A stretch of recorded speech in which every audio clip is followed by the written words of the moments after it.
What's going on, everyone? This is Jarrod D here with another episode of my review series for The Circle Atlanta, and this time it's for episode 4. So let's jump into this craziness. So we're starting right after the fashion show from last episode, and we see Melli B and Jewel try to link up.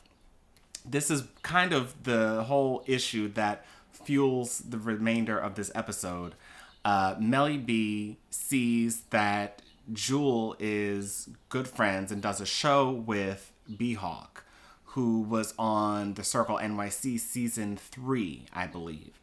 Apparently, they have beef. Melli B and B-Hawk have beef, and so when Melli B saw that they were close, he was like, oh, well, I guess that's it for our friendship, trying to make light of it, I guess. Jewel was like, yeah, because that's my girl, and, if you got a problem, you got a problem with me. My initial feeling of that was that Jewel kind of took it somewhere else. I didn't really feel it was so necessary for her to kind of put the line of loyalty right in his face. I didn't think that was necessary. I thought you could have still been loyal and still kept it cute. You didn't have to say, well, that's my friend and now we got a problem. You know what I'm saying? Like it was just a little too much too soon. You could have waited to see what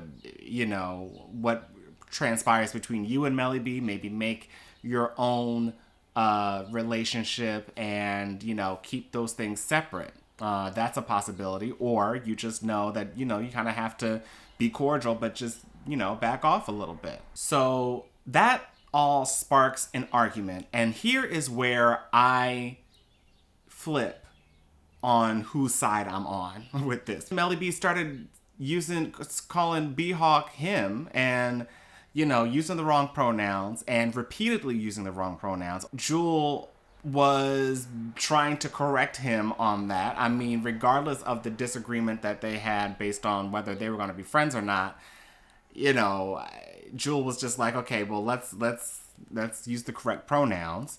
And Melli B made up a whole bunch of excuses as to why he doesn't know pronouns and stuff. I don't know anything about that. I don't understand how you don't. And if you didn't, Jewel was telling you. So I don't understand why that was so hard for you to just say, oh yeah, she, her. I mean, he even said in the first time that Melli B was talking about B-Hawk, he started off saying she, and then he corrected himself to say the wrong thing and said he.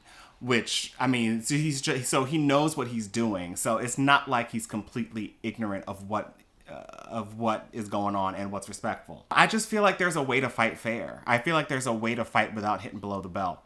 If you have a problem with somebody, that does not mean that you go ahead and misgender them. And as we saw, he did it repeatedly, and then he was like, I don't care. So it's just like, okay, you don't care about being disrespectful to anybody. It was just so beyond the pale for me. I was really surprised that he kind of took that hard-nosed stance on that and didn't just bend or let that go. I mean, I don't have to like you, but I can address you as, another human being. I can address you as an equal. I can address you the way you would like to be addressed. I don't need to call you out of your name. I don't need to call you something that you're not. So I don't understand why Melli B went there. Jewel was trying to call a truce, basically, because the argument was going on way too long. And Jewel was just like, why don't we just, agree to, I forget exactly what it was. Something about, let's just not talk about it, or let's just, agree to not say the wrong pronouns or something like that. And Melli B was just like, I don't care. I'm not doing that. And nobody tells me what to do. So, when she comes to the table with something to kind of put a pin in the drama, you then knock that away because you feel like she's telling you what to do. And I just felt like he was so wrong in this whole situation. It was insane. And I'm surprised Jewel stayed there and argued with him as long as she did. Yeah, not cool. Absolutely not cool. I mean, and I think that that's one of the things, at least for me personally, if I'm dealing with somebody, I'm not going to hit anybody below the belt like that. Uh, we can talk, we can have a heated argument, whatever, but I'm not hitting anybody, and I'm not calling people out their names. I'm not going there because it really just reflects worse on you at this point. After that, we move into Cash Gennaro's photo shoot. In his confessional, he said that, porn is his past, and so now he's just hustling.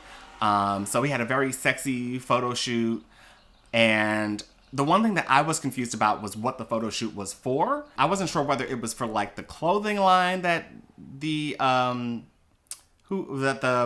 photographer had. I didn't know whether that was the photographer's photo clothing line, or whether this was something else, whether he was doing promo for his own stuff. It wasn't very clear to me what the point of all of that was. I am probably more interested to see Cash's dynamic within the group. I mean, again, this was another scene of him alone, kind of having a monologue moment, and I'm ready to see him get in the mix a little bit. He has not talked to anyone. This is episode 4. He hasn't talked to anyone on the cast. So it's just like, how is he a part of this show right now? I'm like, at what point is he going to be a part of the circle? It looks like maybe next episode some people go to see him singing on stage. Whether or not he interacts with anybody is another question. So on the way home from the argument with Jewel, Melli B had this surprise birthday party thrown for him. It was just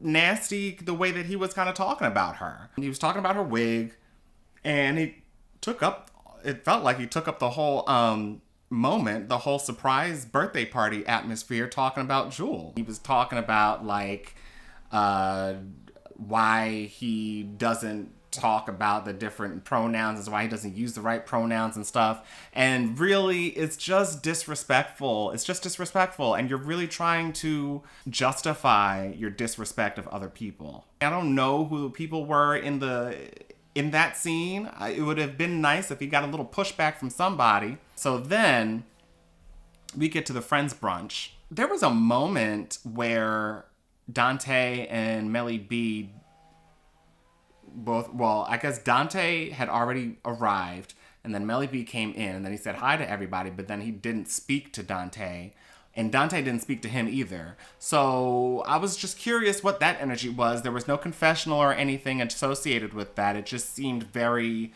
antagonistic between them. I was like, okay, what's going on between them? Mulatto was telling everybody about the issue that Jewel and Melli B had the night before. And so everybody was kind of clued in before Melli and Jewel got there. So Jewel arrives and is talking to Eugene. And they're all kind of meeting each other for the first time. So Eugene starts telling Jewel, I think it was a misunderstanding, and you two can talk about it and clear the air. And I just don't understand why people feel like people's strong feelings about a situation are unwarranted or just overblown. Like, I don't understand why Eugene immediately went to, oh, well, you're just making a little bit too much of this. Like, you weren't even there. So why are you all up in it? And why are you now like trying to do you're being the mediator between a thing. I just don't understand why you would even step up to the plate for that kind of a role in a situation that you were not there for. If anybody, I would think Mulatto or Martell would be the one to kind of, play the middleman in a conversation between the two of them. We'll get to more about that conversation in just a moment, but I do want to say that I did enjoy the intention that Mulatto set when everybody sat at the table, saying, maybe we can be supportive of one another, and we don't need to be in little cliques, but, we